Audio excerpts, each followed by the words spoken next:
Tora Pascual, Delia Pascual. I live in Sucat, Muntinlupa City. Nung maliit ako, siguro second year high school ako, alam ko hindi ako makakapagdibo. Ang hiniling ko sa Mother Perpetual Help, total hindi ko mararanasan yung dibo kasi I was a farmer's daughter. Nanay ko grade 1, tatay ko grade 2. Sabi ko sa kanya, makapasa ako ng NCEE. Then nag-pray ako sa Mother of Perpetual Help. Birthday ko yon. Sabi ko, ipasa mo na lang ako na NCE para makakuha ako ng 4-year course. Sabi ko, sana masira yung NCEE. Sana masira yung machine. And luckily, yung batch 79 namin, nasira yon. So answered prayer na ako doon. So parang nagdibo na ako. Secondly, nag-board na ako ng dentistry. And I really pray hard. Sabi ko, Lord, this is the final judgment of my life. I'm taking up dentistry board. Sabi ko, sana lumabas ang board ko araw ng Miyerkules. Kung ano man ang mangyayari sa akin, it's your day. Kung hindi ako papasa, bigyan mo ko ng mas magandang dahilan para matanggap ko. Kasi gusto ko maiahon ng magulang ko sa hirap at ginhawa. Lumabas ang board ko Miyerkules. So, God is good. So, eto na ako. Nag-asawa, nagkapanak. Pangalawang pangyayari, board exam ulit.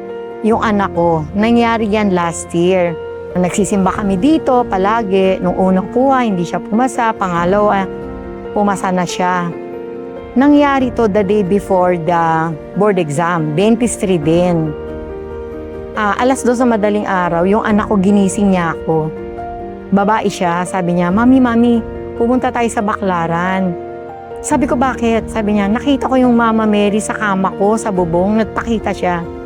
Out of nowhere, 2 o'clock in the morning, nagpunta kami dito. Sabi nung anak ko, kung ano daw yung mangyayari sa kanya, kaya niyang tanggapin. Kung bumaksak siya ulit, okay lang. And the good news is, pumasa siya the following day. Nung pumunta kami dito ng 2 o'clock, naglakad ako ng paluhod.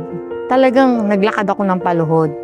Sabi ko, pagkalooban mong pumasa yung anak ko. And then pumasa siya. Sabi ko, babalik ako. Maglalakad ulit ako ng paluhod. And then kagabi, pumunta ako dito. Hindi ako mapakali kasi dispiras ng board. Yung manugang ko, kumuha siya ng board ng dentistry ulit. And then sabi ko, Lord, nagpunta ako dito 9 o'clock kagabi. Binigyan ako ni guard. Umiyak ako. I cried.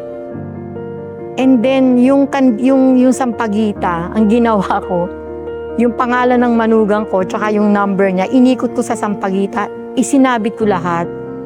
Kasi yung manugang ko, ang magulang niya, farmer din. Sabi ko, Lord, pag pumasa yung manugang ko, babalik ako ngayon, maglalakad ulit ako ng paluhod. And then it happens today. To God to be the glory. For 3 times na lahat kami dentistry, it's because with the help of Jesus Christ, and Mother of Perpetual Help. So, definitely I cried. Pero may nangyari, nung naglalakad ako ng paluhod, yung asawa ko nasa bahay, siya yung nasakit ng tuhod, hindi ako. Sumasakit yung tuhod niya, hindi ako. So, yun. Really, I cried. Talagang ang prayer ko, talagang tago sa puso. Bago ako magpasyente, nasa dibdib ko siya. Araw-araw siya, nasa dibdib ko siya. Pag nagpapasyente ko, nasa dibdib ko siya. Lagi siya. Minsan hindi ko mapuno yung 9 days. Minsan nasisira ako. I had a friend who was a CA. Sabi niya, hindi ka man makapunta ng Siam. Every first Wednesday, andito ako. Ang mahal na inalagin sa klolo, buhay siya. Definitely buhay siya. Parang halimbawa, sa akin sabi ng mga kaibigan natin, bakit ka nagdadasal sa kanya? Pwede ka namang makidirect kay Jesus, diba? Ang explanation ko sa kanila, halimbawa ako, nanay ko, Delia, bunutan mo yung pasyente. Natulad, susunod ako, sinabi ng nanay ko, di ba? Ganon din ako. Through him, through the intercession of Mama Mary, I know sasagutin ako ng Jesus. That's how I love it.